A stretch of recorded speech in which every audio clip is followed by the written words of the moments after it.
Okay, I think we can all agree that endeavoring to make an exorcism movie, or generally any horror movie in this day and age, is a pretty demanding task. The best parts of the genre have been done to near death, and people just don't have the same screaming reactions as they did back in the early 2000s. And if someone does come up with something new, people jump to milk the crap out of it. That's why the genre sparks up before laying dormant until the next best thing is made. This movie, for the most part, tries to break that up by being a bit more self-indulgent and having fun with the already established concepts. But it's like the producers are afraid to go the full 9 yards and end up holding this movie back. Let me explain. At its core, the movie is about a stoic but fun-loving Pope's exorcist, separating possessed cases from psychological cases, and finding the best way to treat each, because in his earlier days, he decided to ignore the pleas of one of his friends. Since he concluded that she wasn't actually possessed, thus it didn't really concern him. So he left it to the church. But unbeknown to him, it was the church's fault she was the way she was, which eventually led to her demonetizing herself. But it's not like other exorcists. Oh, no. He likes to drink whiskey, have pissing contests with demons. I mean, our intro scene has him basically gaslight a demon into going into a pig and blowing its head off with a shotgun. Like that other obscure guy from the Bible. No, seriously. He keeps making fun of them because demons hate jokes apparently. Also, he has complete and utter faith in God that they can do shit to him. He's basically Catholic Batman. He even has his own Robin. Right-hand man. The local priest, Thomas. The man who had to fight off the terrible temptation of having sex. But it's a big deal, okay? It would mean him stopping to be a man of the cloth. He just loves the Almighty that much. Damn. Watching both of them interact with the exorcist Gabriel, slowly building up his confidence in himself and in his faith, are some of the best moments of the film. Our heroes are basically charged to go after demons possessing a small kid of a family who moved into a house built over a demonic burial ground. Its name? My name is blasphemy. My name is Nightmare.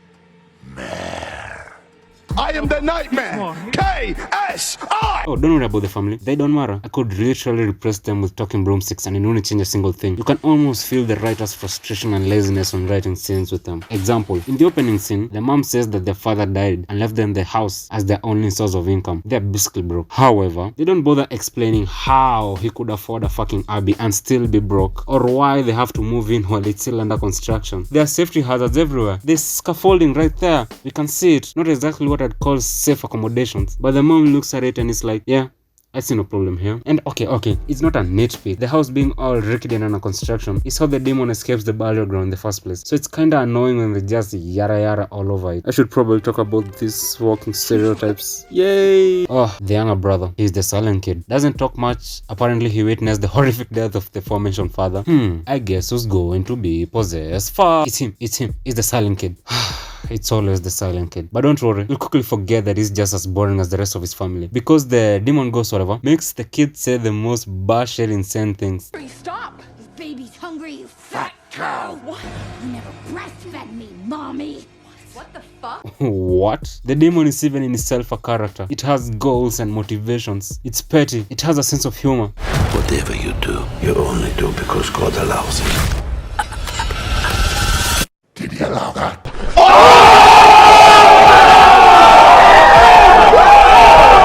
It's a bit convoluted in planning. Okay, so the demon ghost, whatever, they don't explain exactly what it is, wants to possess the child so the exorcist can intervene, so he can possess him, so he can get to the Pope, so he can possess him, so he can have the entire church as an army. God, it's so insane, but I kinda love it. Also, it wants to arrow the exorcist till he has an orgasm, so he can feel guilty of the release of an orgasm. As well, I was lying.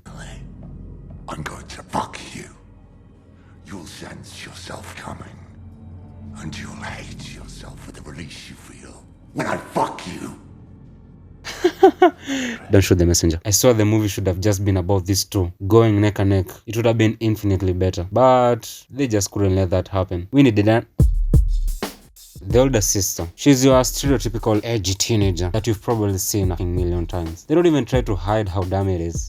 She smokes while seated on top of railing in a house under construction, mind you, endangering your life. Now that's fucking edgy. Maybe if you could just at least watch your brother, maybe try and get him to talk. How? He hasn't spoken in almost a year. Can you try for me? So you want me to be a mother for you? What's happening? No. All she said that she needs a bit of your help taking care of the younger brother. Not get married and move out, you ungrateful little disrespecting your parents. Edgy. She even gets possessed later on in the film. And it's the most annoying thing to watch. I mean, look at this.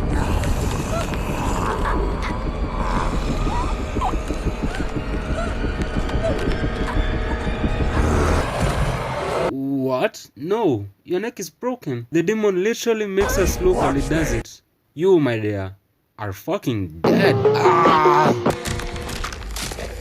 Okay, for real, this is one of the most strangely short scenes I've ever seen in my life. And it's a result of whoever made this movie trying to cram in as many stereotypes as possible. Let me break it down. She does the limb breaking thing, obviously. Does the crawling on the ground thing, okay, towards the mom, then stops so she can then get up and run back to the wall and do the wall climbing thing. So she can then drop down in front of the mom. What? The demon wanted to waste our time, I guess? Okay, let's take a moment and put ourselves in the mother's shoes for a moment. You just witnessed your daughter do this. It's okay, Mommy.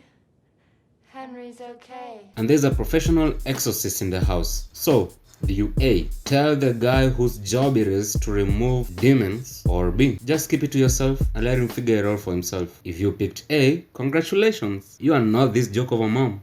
Do you see what I mean by the writers not giving a damn? And fuck off with that motherly love scene. A mother's love is the closest thing we know to God's love. That's just a fancy way of saying, look, on sound only do all the work. Eventually, it manages to possess Gabriel, our real main character. He sacrifices himself so that Thomas can get the family to a safe distance. He masters every bit of will in his system and walks down the burial ground with the hope that all the gases from the decomposing bodies trapped there will ignite into an explosion, taking both him and the demon. But it won't have any of it. And what happened next has to be seen to be believed.